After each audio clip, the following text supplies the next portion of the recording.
So I'm in Washington, D.C., spending a little bit of a day trip here with my friend Matt Luby, by the way. Matt's my best friend from high school, but also happens to be one of the smartest guys in high school who's now helping me out with a lot of what we're doing. Captain of the quiz team, too, right? So coaches me up on some facts that I sometimes need to know and remember, grabbing a little bit of break between meetings. Meeting with a few senators on the Hill, meeting with, actually, I'm looking forward to seeing Viktor Orban. We're sitting down very shortly while he's in town. One of the things that I probably didn't talk about enough on the campaign trail, but which is just true with respect to the U.S.'s standing on the global stage, is everybody knows, and even the Democrats will try to hit Republicans over this, Republicans will hit Democrats over this, of how our own respect on the global stage has diminished. I think a lot of that is due to the U.S. president we have. I think a lot of that is due to a U.S. president who really can't even stand for our own national values, let alone even exhibit the fortitude in the way he speaks. And so that's the easy part. But where does a lot of this come from when the rubber hits the road? And I think one of the hard questions we have to ask ourselves is why many European countries, why countries in other parts of the world, in Africa, even other countries in Asia, are turning more to relationships with China, economic relationships or otherwise, that used to be exclusively with the United States of America. And I think one of the things that we have to look ourselves in the mirror and realize that we're doing that's actually harming us is trying to force feed a lot of the cultural poison that's already taken over one institution after another in this country. Our universities, our banks, our financial system, our culture, increasingly our government and the deep state and the administrative state, the transgender ideologies, the climate ideologies that I personally believe, like so many other conservatives in this country, are draining the lifeblood out of the U.S. It's one step worse than that. We're going to places in the Middle East, in the Far East, and in Europe, where we're telling those countries that they have to have us fly the transgender flag at our embassy in that country, or have to adopt certain liberal amendments to their own laws as a condition for remaining a partner of the United States, when China isn't really doing the same thing. I mean, I stand by our value system over that of autocratic countries like China any day.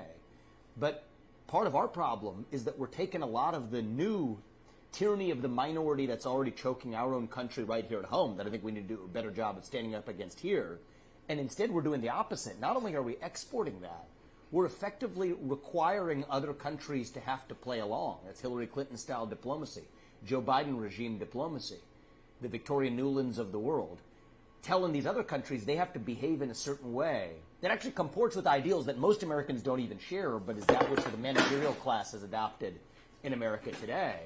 And I think that that's actually hurting us on the global stage. And so that's something that I think we got to do a better job of, a little bit of a rethink there, and easy wins we can get in terms of not having countries hate us, or not having countries, even if they don't hate us, be more reluctant to work with us, is stop foisting cultural poison down their throats as at least a first step to also eradicating it right here at home as well. So that was, I think, one of the thoughts that I've had that probably was under-discussed during the campaign. I think it's come out in a lot of my learnings and conversations I've had with a lot of leaders, frankly, not both in the United States and abroad. And it's easy, low-hanging fruit for us to win on. So we have time for a couple questions while I'm in between these meetings, and got my quiz team captain friend here with me too, who can fill in where I might miss. What do we have, Gavin? Any showing up yet? Oh yeah. Let's see. All right, guys, ask your questions. One that came up last night that we didn't end up getting to in the discussion with Caroline was, how are we actually going to declare economic independence? That's a topic that I've talked a lot about. We're talking about economic dependencies. How does our economic dependence on China, how do we actually pragmatically achieve that in the United States? I think we've got to start with the areas where we can't actually depend on an enemy for our modern way of life. Let's start with our own industrial base. It's actually one of these areas where it's a bit of a puzzle. There was a post I made on X yesterday of somebody else's graph showing the way in which our own military industrial base and manufacturing base in the United States depends on components coming from halfway around the world. against the very adversary who we're supposedly building strength to protect ourselves in a conflict scenario. That doesn't make sense. If you're depending on your adversary for your modern way of life, then it actually undermines your very case for why you were building up a lot of that strength in the first place. Now, do we want to have adversaries for the sake of having adversaries? No, but if we are preparing our own military stockpiles to prevent against certain risks, our dependence on those adversaries is a big part of the reason that we had that risk in the first place. It doesn't make sense for that industrial base, the F-35 jets that we make in this country. People don't know this. Depend heavily on parts that come from China. Most of our shipping equipment in the military, in the Navy, and otherwise depends on enemies to provide our own requirements to protect ourselves. That doesn't make sense. I'm in Washington, D.C. We're going to try to swing by the Jefferson Memorial later today. At the age of 33, when Thomas Jefferson signed the Declaration of Independence, I think that's part of what he would have had in mind, that we shouldn't have been in the middle of the American Revolution depending on the British to provide the very guns that we were using in that American Revolution to declare independence from the British. That would be the Declaration of Independence of our moment right now, is our Declaration of Independence from adversaries that we depend on, from everything from the pharmaceuticals, the medicines that we put in our mouth from our medicine cabinet, to our semiconductors that power our modern way of life. Yeah, that's largely coming from Taiwan, but China's actually a looming potential annexation in the years ahead of Taiwan, to even our own military industrial base. Those are at least certain critical areas. Let's start with certain areas. People might say, do it all at once. Well, let's at least start with the high priority areas where it makes literally zero sense for us to have true dependence. Not cooperation, but even just true outright dependence on an adversary for our modern way of life. It doesn't make sense, and I think that that's also probably one of those under-discussed themes that, in principle, the Republican Party and the Democratic Party could agree on that principle. Thomas Jefferson would have agreed if he was with us today. But it's really not a Republican versus Democrat issue so much as it is a actual managerial class versus everyday citizen. Most everyday citizens know this to be true. It's common sense. But what you see is, I think, a managerial class in both parties that has a vested interest in keeping that dependence intact. And I think that's the real independence that we need to declare. Not just independence from China when it comes to our own military industrial base and our pharmaceutical supply chain, but also independence from the managerial class that keeps us beholden to that actual dependence. So probably do you have time for one question before we rock and roll to the next meeting? So we got one from Rumble. What are the actual steps you can take to reconcile the border crisis and all the illegals already in the United States? Yeah, so how do we deal with the actual border crisis as it stands today? Not what we wish we would have done 10 years ago. That's easy. What are we going to do from the present now, practically speaking? Let's go straight down the list. This is pragmatic, and most of this can actually be done by the executive branch of government. Keep that in mind, without asking Congress for permission or for forgiveness. So when you hear these debates about the border bill in Congress or whatever, that's a smokescreen.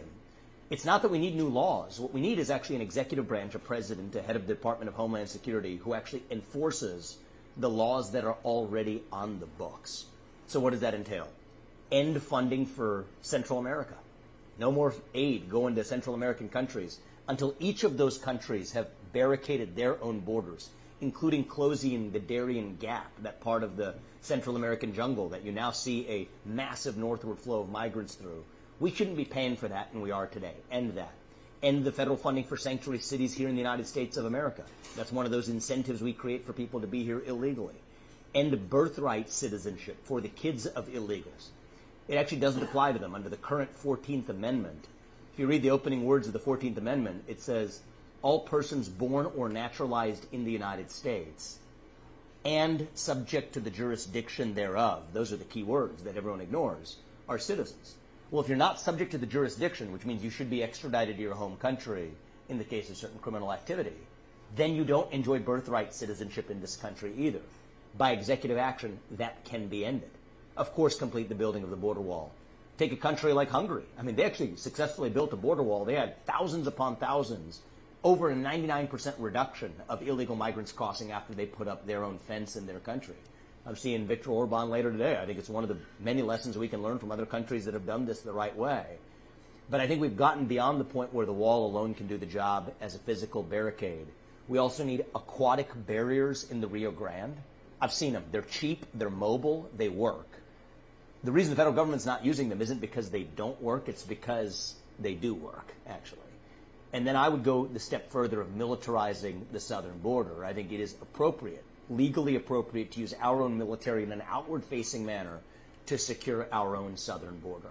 So militarize the border, finish building the wall, end federal funding for sanctuary cities, end foreign aid to Central America until they've barricaded their own borders at the very least, end birthright citizenship for the kids of illegals, and then use existing law again, here at Section 287G in the law, that gives you the legal authority as the federal government to allow local law enforcement to serve your warrants for mass deportations. So they say, how could 6,000 ICE agents deport millions of illegals? Answer: there's about 1 million local law enforcement that have the power to do it under existing laws. We just need a president and a Department of Homeland Security, including ICE, that's willing to exercise that existing legal authority. So the Democrats now are pointing to bills that need to be passed, and Republicans are grandstanding. They say, no. The reality is, if you have a real problem with a U.S. president who is not enforcing the existing laws as they already exist, keep in mind, Remain in Mexico, many people forget this, is currently the law of the land. Many people don't know that. Well, if you're failing to enforce the current laws, then what use is passing new laws if you don't have an executive branch that's enforcing either the existing ones or the new ones? So hopefully that answers your question. Very pragmatic way to go. Last one. What do you think about Jerome We have time Powell? for one more? Okay. What do you think about Jerome Powell? Norman wanted to know from you. So what do I think about Jerome Powell? Well, I'd rather not think about Jerome Powell. I think that we should have a Federal Reserve whose mandate is so narrow, to the extent it exists at all, that most ordinary Americans aren't thinking about Jerome Powell or whoever it is, occupying, divining, like you're sort of divining magical musings from on high about those Federal Reserve minutes, reading between the lines. Like, why do we have this cat and mouse game? It's a ridiculous system where you're supposed to interpret the Talmudic proclamations from on high about what the implications when they say something, the economy's growing. Well, that's actually bad news because that means they might hike interest rates so markets move down every time the Federal Reserve talks about economic growth. It's madness, the system we live in today. So I would rather, what do I think of Jerome Powell? I'd rather not think of Jerome Powell. That'd be my answer. But in order to get there, I think we need to constrain the mandate of that U.S. Fed. And that's not specific to Jerome Powell. It's easy to make a villain out of one person. It's actually, the real problem is the gradual mission creep of the institution itself. We need to put the Fed back in its place. One mandate: stabilize the U.S. dollar as a unit of measurement, period. That's it. Peg it to a basket of commodities. We were on the gold standard for a long time. I think we can go back to similar principles of dollar stability. Think about it this way: is if the dollar's volatile, it's like the equivalent of trying to hit two targets with one arrow, inflation and unemployment. The Fed's trying to play God. Actually, they're missing both targets, but making for a volatile dollar in the meantime. That makes for inefficient capital allocation. That in turn is an impediment to economic growth. And so it's no accident we've had our greatest economic growth in this country when the dollar was actually pegged to gold. And so I think that dollar stability as a goal should be back to being the narrow sole mandate of the Federal Reserve.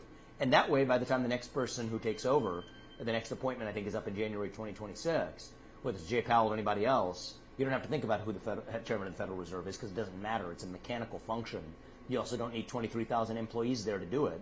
You could have a 90% headcount reduction and fewer than 2,000 could take care of the mechanical function of dollar stability.